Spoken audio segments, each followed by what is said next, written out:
Good morning டே 72. இன்றைக்கி early morning எழுந்திரிச்சிட்டு இன்றைக்கி morning முகூர்த்தம் லுக் தான் பண்ண போகிறோம். ஆக்சுவலாக வந்து பார்த்திங்கன்னா முகூர்த்தத்துக்கு வந்து ஒரு 1 hour இல்லைனா 45 minutes அப்படி தான் கொடுப்பாங்க.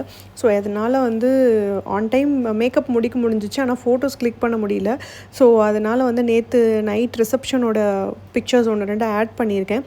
அதுக்கப்புறம் வீட்டுக்கு வந்துட்டு ஒரு 1 hour நேப் எடுத்துகிட்டு திருப்பியும் வந்து ஒரு ஈவினிங் வந்து ஒரு ரிசப்ஷன் லுக் இருந்துச்சு. ஸோ அந்த மேக்கப் பண்ணிவிட்டு அது எப்படி இருக்குன்னு மறக்காமல் கமெண்ட் செக்ஷனில் சொல்லுங்கள். அண்ட் நைட்டு வந்துட்டு லைட்டாக அப்போவே உடம்பு சரியில்லாமல் ஸ்டார்ட் ஆகிடுச்சு. ஸோ அதனால் வந்து தூங்கிட்டேன். திருப்பி நெக்ஸ்ட் டே வந்து மார்னிங்கே வந்து பார்த்திங்கன்னா ஒரு பேபி ஷவர் மேக்கப் இருந்துச்சு. ஸோ அது வந்து எனக்கு ரொம்ப பர்சனலாக ரொம்ப பிடிச்சிருந்துச்சி. ஏன்னா அவங்களே அந்த கஸ்டமைஸ் பண்ணி ஒன்று ஒன்று அரேஞ்ச் பண்ணியிருந்தாங்க, அந்த ஹேர் அக்சசரிஸ்லேருந்து எல்லாமே.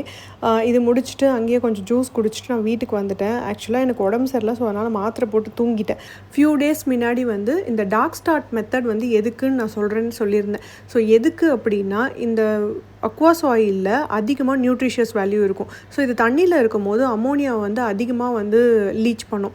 ஸோ இந்த அமோனியாவை கண்ட்ரோல் பண்ணுறதுக்காக லைட் போடாமல் நம்ம இந்த ஃபில்ட்ரேஷன் யூஸ் பண்ணி இந்த அமோனியாவை கண்ட்ரோல் பண்ணுவோம். இந்த ஃபில்ட்ரேஷனில் வந்து, அதாவது இந்த ஃபில்டரில் வந்து பார்த்திங்கன்னா குட் பாக்டீரியா நிறைய ஃபார்ம் ஆகும். ஸோ இந்த பாக்டீரியாஸ் வந்து அமோனியாவை கண்ட்ரோல் பண்ணும். ஸோ நான் இப்போ காமிச்சிருக்கேன் இல்லையா அந்த கலரு, அது வந்து ஃபஸ்ட்டு வீக்குக்குள்ள இந்த கலர் இருக்குது. நான் 4th வீக் எப்படி இருக்குன்றது வந்து இந்த கிட் யூஸ் பண்ணி நான் மெஷர் பண்ணி உங்களுக்கு நான் காமிக்கிறேன். ஃபர்தராக இதை பற்றின டீட்டெயில்ஸ் தெரியணும் அப்படின்னா கீழே கமெண்ட் செக்ஷனில் கேளுங்க, நான் சொல்கிறேன். அவ்வளோதான் இன்றைக்கி. நாளைக்கு மீட் பண்ணலாம். Good night.